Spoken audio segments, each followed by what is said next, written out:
फैसला लिख कर रखा हुआ है पहले से खिलाफ। फैसला लिख कर रखा हुआ है पहले से खिलाफ। आप क्या अदालत में खाक सफाई दोगे? नमस्कार, मैं आकाश होगी। दोस्तों, हेडिंग आपने पढ़ ली होगी इस ब्रॉडकास्ट की कि कहीं अडानी तो डीजीसी और इंडिगो के विवाद में नहीं, जड़ में। और इसको कहने का मेरा एक कारण है। हालांकि ये मुद्दा रुद्रपुर या उत्तराखंड से बहुत ज़्यादा डायरेक्टली रिलेटेड नहीं है, क्योंकि दो ही एयरपोर्ट्स हैं गिनती के। पिथौरागढ़ को भी गिन लें तो 3 हो जाते हैं। और जो विवाद चल रहा है उसके बारे में बता दूं आपको कि इस साल डीजीसीए यानी director general of civil aviation, जो देश की जितनी फ्लाइट्स हैं उनकी सुरक्षा सारी जिम्मेदारी जिनके ऊपर होती है, वहां से एक आदेश जारी होता है कि पायलट्स को ज़्यादा रेस्ट दिया जाए। पायलट्स को घंटे सीमित किए जाएं उड़ान के भी, और उन्हें जो आराम पहले हफ्ते में 36 घंटे दिया जाता था उसको बढ़ाकर 48 घंटे कर दिया गया। अचानक से जारी हुए इस आदेश के कारण अफरा तफरी मच गई। अफरा तफरी इसलिए कि देश में मोनोपोली और डुओपोली का एक खेल चल रहा है। मैं हमेशा कहता हूं कि एकाधिकार नहीं होना चाहिए। एकाधिकार में हमेशा उपभोक्ता का नुकसान होता है। तो मोनोपोली कैसे कि देश में सिविल एविएशन में 60 से लेकर 62% के आसपास इंडिगो की हिस्सेदारी है, और इसके अलावा लगभग 25-26% टाटा की हिस्सेदारी है, जिसने अभी एयर इंडिया भी खरीदी थी हाल ही में। तो लगभग 90% डुओपोली में चला गया। बाकी 10% स्कैटर्ड है पूरा क्षेत्र, और नुकसान इसमें सबसे बड़ा फिर उपभोक्ता का होता है। मोनोपोली के बारे में आप जानते हैं, जब एकाधिकार होता है तो क्या होता है। यही स्थिति इंडिगो के साथ आई कि जब ये आदेश आया तो इंडिगो ने सरकार के आदेशों के अनुपालन में अपने पायलट्स को रेस्ट देना शुरू कर दिया। स्थिति ये हुई कि 3 से लेकर 7 दिसंबर तक 2100 फ्लाइट्स कैंसिल हो चुकी हैं पायलट्स के अभाव में।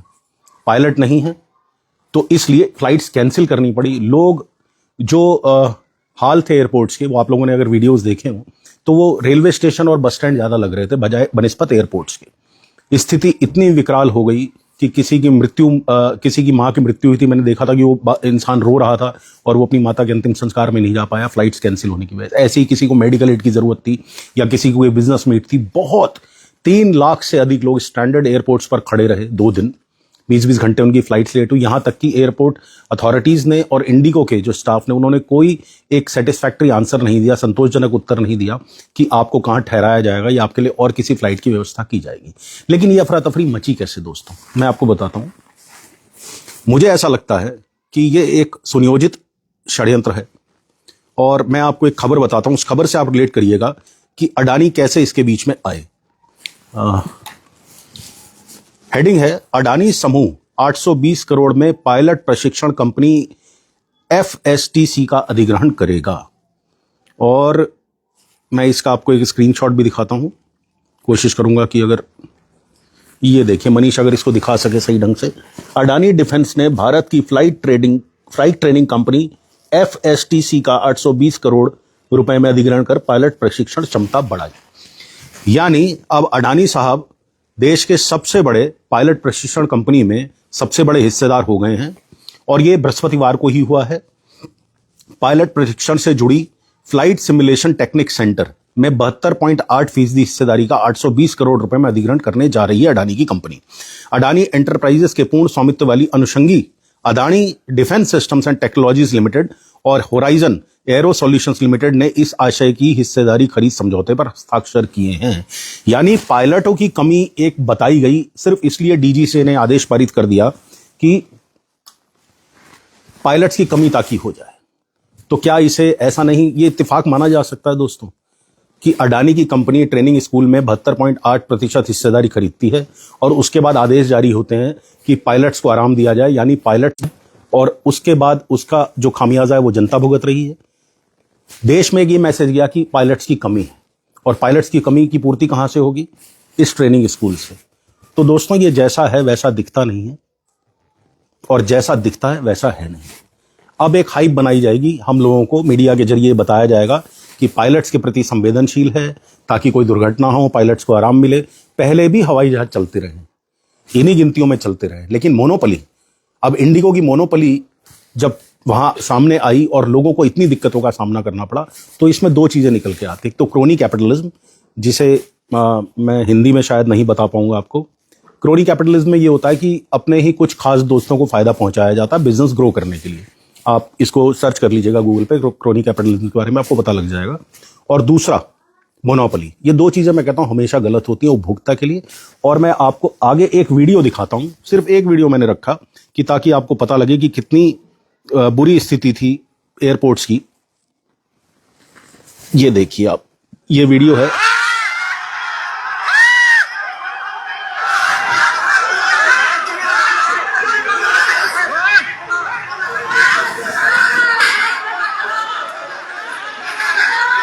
अर्धसैनिक बलों की टुकड़ी लगी पड़ी है, लोगों को कोई संतोषजनक उत्तर नहीं मिल रहा है, झगड़े हो रहे एयरपोर्ट्स पर, लोग परेशान हैं। कोई बीमार माँ से मिलने जाना चाहता है, कोई अपने परिवार जाना चाहता है, कोई बिजनेस मीट के लिए जाना चाहता है, कोई बच्चों के साथ घूमने जाना चाहता है, लेकिन कोई सुनवाई नहीं। और इतना बड़ा फियास्को, मैं इसे फेलियर ही कहूँगा, इतना बड़ा फियास्को एक आदेश से, यानी अब तक तो हम नोटबंदी की लाइन में खड़े होते थे, अब एयरपोर्ट्स पर भी लाइनें बननी शुरू हो गई हैं।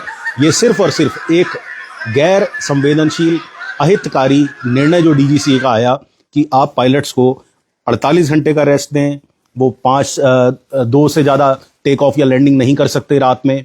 ठीक है, हम मानते हैं कि मानव की कुछ सीमाएं होती हैं, उनको आराम दिया जाना जरूरी है, लेकिन एक आदेश को तुरंत लागू कर देना, जैसे नोटबंदी का आदेश रातों रात लागू कर दिया गया। ये कहा गया कि 8 बजे के बाद 500 और 1000 के नोट बंद।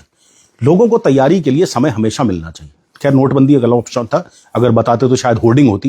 हालांकि होर्डिंग के जो आरोप थे कि काला धन बाहर आएगा, 99.83 करेंसी वापस आ गई थी। तो काला धन कहां था मुझे नहीं पता, उस विषय पर मैं टिप्पणी करूंगा भी नहीं, 10 साल होने वाले हैं। लेकिन आज का विषय महत्वपूर्ण है। आपको पता होगा कि पन्नागर एयरपोर्ट से भी दिल्ली की इंडिगो की फ्लाइट्स चलती हैं, वो फ्लाइट्स कैंसिल पिछले 3-4 दिन से। जो लोग वहां से सफर करते हैं उन्हें मालूम होगा कितनी दिक्कतों का सामना उन्हें करना पड़ा है। हम तो एक बहुत छोटा एयरपोर्ट है पन्नागर का, एरोड्रोम है, इनफैक्ट एयरपोर्ट भी नहीं है। आप सोचिए कि जिन बड़े बड़े शहरों में, बॉम्बे, दिल्ली, अहमदाबाद या चेन्नई, वहां क्या हालत हुई होगी लोगों की। और एकाधिकार की बात वही आती है फिर से कि आखिर क्यों जो विमानन मंत्री हैं हमारे ज्योतिरादित्य सिंधिया, उन्हें तो एक शोपीस बना के रख दिया।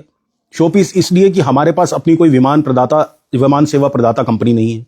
एयर इंडिया थी, वो बेच दी टाटा को, टाटा के पास विस्टारा है, अब एयर इंडिया भी है, और उसी तरीके से इंडिगो के पास 60 to 65% ऑफ द बिजनेस है। तो आप कल्पना करिए, जब आप मोनोपोली किसी को दे देंगे, किसी का एकाधिकार कर देंगे या डुओपोली कर देंगे, 2 लोगों को अधिकार दे देंगे, तो आखिर उपभोक्ता का कितना नुकसान होगा। और इस रश आर में जो बचे हुए 8-9% विमान सेवा प्रदाता कंपनियां हैं, उन्होंने बड़ा फायदा उठाया। उन्होंने ये किया कि जो टिकटें अमूमन 10,000 12,000 की मिलती हैं, उन्हें 72,000 60,000 80,000 50,000 ऐसी कीमतें कर दी, और मजबूरी में लोगों ने वो खरीदी भी। हालांकि आज सरकार ने इसमें इंटरवेंशन किया, हस्तक्षेप किया, और सरकार ने कैप लगा दी है कि इससे ज्यादा किराया किसी भी रूट, हर रूट का उन्होंने बताया, और उस रूट पर उससे ज्यादा किराया नहीं लिया जा सकता। लेकिन ये सरकार हमेशा कुछ गलत घटित होने की बात क्यों उसमें आती है लाइमलाइट में। अब आप ये देखिए, ये एक पत्र और है। ये डीजीसीए ने अब इतने बड़े फियास्को के बाद, जो फेलियर हुआ, उसके बाद ये पत्र जारी किया। ये पत्र मैं आपको थोड़ा सा पढ़ के इसको सुनाऊंगा। इस पत्र के बाद वो आदेश वापस ले लिया गया है जिसमें पायलट्स को 36 से 48 घंटे का रेस्ट, लैंडिंग और टेक ऑफ दिन में, रात में सिर्फ 2 वो करना था। तो जब पुरानी चीजों पर ही वापस आना था, जब आपने, इनफैक्ट बड़ा गंदा इसके लिए शब्द होता है कि थूक कर फिर चाटना ही था, तो ये सब किया किस लिए? किस लिए किया? सिर्फ इसलिए? मुझे तो लगता है कि जो दोस्ती है सरकार की भारत के दूसरे सबसे धनी व्यक्ति के साथ, वही इसका कारण था कि अडानी जी ने एक स्कूल लिया, स्कूल में हिस्सेदारी बढ़ाई, और अडानी जी के पायलट्स को, ताकि जॉब सुनिश्चित हो सके, उनका धंधा चोखा हो सके, इसके लिए ये आदेश लाया गया। और क्योंकि पायलट ट्रेनिंग जो स्कूल है वो पहले से ही सप्लाई कर रहा है, लेकिन अब उसमें स्टेक होल्डर कौन हो गए सबसे बड़े? अडानी जी, गौतम अडानी। तो गौतम अडानी को इनडायरेक्टली, परोक्ष रूप से फायदा देने के लिए मुझे ऐसा लगता है कि ये सारा फियास्को जनित किया गया, और इसमें भुगतान किसको करना पड़ा? देश की जनता को। आप कल्पना करिए, हम लोग तो खैर हवाई जहाज यूज नहीं करते, रेलवे स्टेशन और बस स्टैंड तक ही सीमित है, हम लोग तो लोअर मिडिल क्लास हैं। और कहा जाता था कि हवाई चप्पल पहनने वाला भी हवाई जहाज से घूमेगा। मैंने हेडिंग में लिखा भी है कि हवाई चप्पल वाला भले ही हवाई जहाज में ना चढ़ाओ, लेकिन हवाई अड्डों पर हवाई चप्पलें जरूर चल रही हैं। इतनी लड़ाइयां, लोगों का सामान गायब है, लोगों को इतनी दिक्कतें हुई हैं, और एक बहुत बड़ा वर्ग, आप कल्पना करिए 3 लाख से ज्यादा रोज के लोग परेशान हो रहे हैं, और 2100 से अधिक फ्लाइट्स कैंसिल होना। 21 ओर जा रहे हैं हम लोग। आखिर मोनोपोली हमें कहां ले जाएगी? तो दोस्तों, बड़ा गंभीर प्रश्न है, ये छोटा मोटा प्रश्न नहीं है। हम लोग सिर्फ वही सच समझते हैं जो हमें दिखाया जाता है। हर दिखने वाली चीज सच नहीं होती, कानों में बोली गई हर चीज मीडिया द्वारा सच नहीं होती।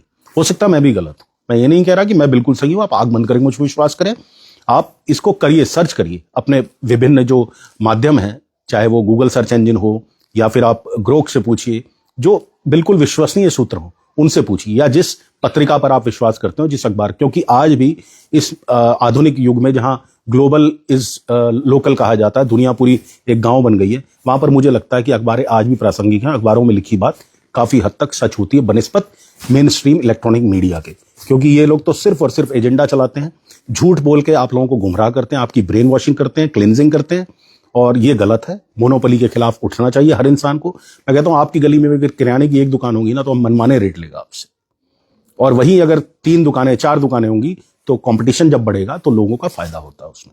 सरकार लोगों को सुख सुविधाएं देने के लिए बनी है, लोगों का खून चूसने के लिए नहीं। अब बताइए, जिसकी मां मर गई थी उसको अगर 80,000 का, उसको 2 लाख का भी टिकट मिलता वो तब भी खरीद के जाता। तो क्या ऐसी स्थिति इस देश में होनी चाहिए? सबसे बड़ी आबादी का देश, 146 करोड़ की आबादी, चीन से भी 6 करोड़ आगे निकल गए हम रिकॉर्ड तोड़ने के बाद, जब हम नंबर 1 बने जनसंख्या में। तो क्या हमें सुविधाएं नहीं मिलनी चाहिए? क्या एयरपोर्ट्स का हाल ये होना चाहिए कि लगे कि हम किसी लोकल बस अड्डे पर आ गए, किसी ऐसी जगह पर जहां पर कोई एजुकेशन नहीं है, कोई सिस्टम नहीं है? बहुत बुरी स्थिति है। उन वीडियो को एक बार देखिएगा और प्लीज इस पर चिंतन जरूर करिए। और अगर मेरी आपको ये पोस्ट अच्छी लगती है कि मैं एक मुद्दा लेकर आता हूं और कोशिश करता हूं कि ह्यूमन इंटरेस्ट से जुड़ी बात आप तक सही रूप से पहुंच सके, तो इसे प्लीज शेयर अवश्य करिएगा। मेरे पेज को लाइक फॉलो करिए, आपके लाइक फॉलो मुझे ऊर्जा देंगे। कोई कमेंट्स हैं मोंटी शायद कह रहे हैं, तो मैं देखता हूं। सिंह साहब लिख रहे हैं, it needs to collapse the way IndiGo has conducted, चश्मा पहनो, it needs to collapse the way Indigo has conducted, but the fact we don't have many airlines passenger who are in real need are the greatest sufferers. Exactly, this has been my take all through the broadcast, that monopoly is the biggest enemy for the consumers. Monopoly or duopoly, like in this case where you have Tata, where you have Indigo. So what could be done is, you could have boosted the aviation industry, but despite this fact that monopoly and duopoly in aviation industry is sucking the blood out of common man, the government और the concern minister is doing nothing.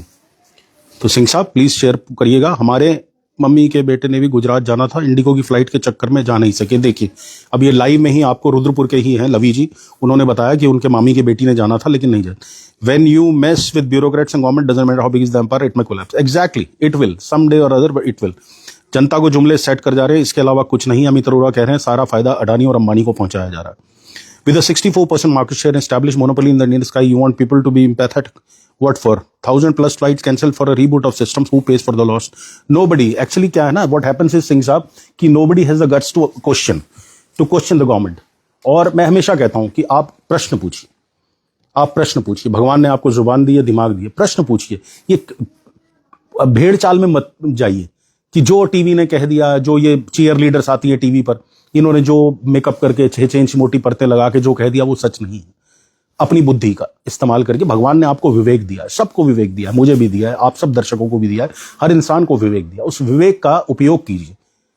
देखिए कि ये fiasco जो बना एकदम से, जो failure आया सिस्टम, इसका कारण क्या था। तो इसका कारण समझने के लिए सच्चाई खुद ब खुद आपके सामने आ जाती है। तो आज मुद्दा थोड़ा राष्ट्रीय लेवल का था। मुझे लगता है कि अगर आपको लगता है कि मैंने इस मुद्दे पर न्याय किया है, मतलब अपनी पत्रकारिता के रूप में, तो प्लीज शेयर करिए, मेरा आपसे निवेदन। और मेरे पेज को लाइक फॉलो करिए, इंडोर्स करिए। और आप लोगों की ताकत ही मेरी सबसे बड़ी पूंजी है, मैं तो यही कहूंगा, आप लोगों का प्यार।